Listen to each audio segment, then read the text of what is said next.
धार्मिक ग्रंथों और पुराणों में हमेशा ही व्यक्ति के कर्म की बात कही गई है। लेकिन क्या आप जानते हैं कि आखिर कर्म किसे कहते हैं और क्या है कर्म? गीता में नित्य कर्म, नियमित कर्म, काम्य कर्म, निष्काम्य कर्म, संचित कर्म, निषिद्ध कर्म आदि जैसे कई तरह के कर्मों के बारे में बताया गया है। लेकिन क्या कर्म का प्रभाव व्यक्ति पर पड़ता है? और सबसे अहम प्रश्न कि कर्म क्या और किसे कहते हैं। एक बार गौतम बुद्ध के शिष्य ने भी उनसे यही प्रश्न किया था कि कर्म क्या है और किसे कहते हैं। तब बुद्ध ने शिष्य को कर्म के बारे में बताते हुए ये कहानी सुनाते हैं। एक राजा अपने मंत्री के साथ घोड़े पर बैठकर अपने राज्य का भ्रमण करने जाते हैं।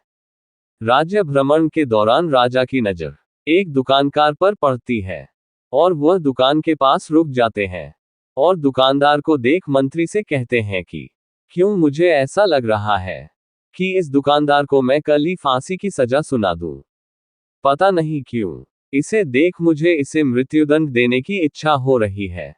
इतना कहते ही राजा वहां से अकेला ही चले जाते हैं और मंत्री उनसे इसका कारण भी नहीं पूछ पाते। अगले दिन मंत्री अपना भेष बदलकर दुकानदार के पास साधारण मनुष्य की तरह जाते हैं। वह दुकानदार चंदन की लकड़ियां बेचता था।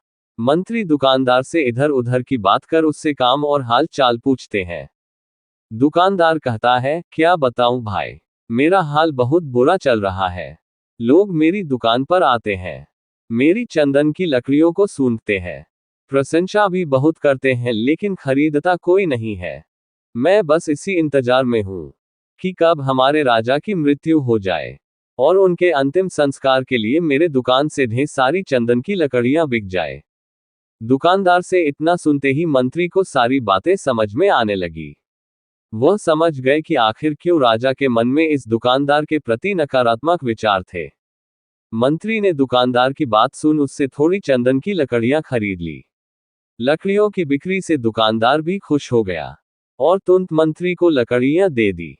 राजा के पास पहुंचकर मंत्री ने उनके कहा कि आप जिस दुकानदार को मृत्युदंड देने की सोच रहे थे, उसने आपके लिए भेंट स्वरूप चंदन की लकड़ियां भेजी है।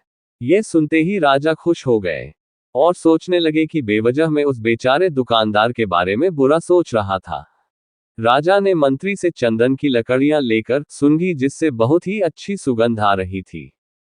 क्या है कर्म? राजा दुकानदार की लकड़ियों से खुश होकर उसके लिए कुछ सोने के सिक्के भिजवाता है। अगले दिन मंत्री दुकानदार के पास जाकर कहते हैं कि ये सिक्के तुम्हें राजा ने भेंट स्वरूप दिए हैं। दुकानदार सोने के सिक्के पाकर खुश हो जाता है और मन में सोचता है कि मैं कितना गलत था जो राजा की मृत्यु के बारे में सोचता था। वह तो कितने दयालु हैं। गौतम बुद्ध कहानी को समाप्त करते हुए शिष्य से कहते हैं, हमारे काम, भावनाएं और विचार ही हमारे कर्म है।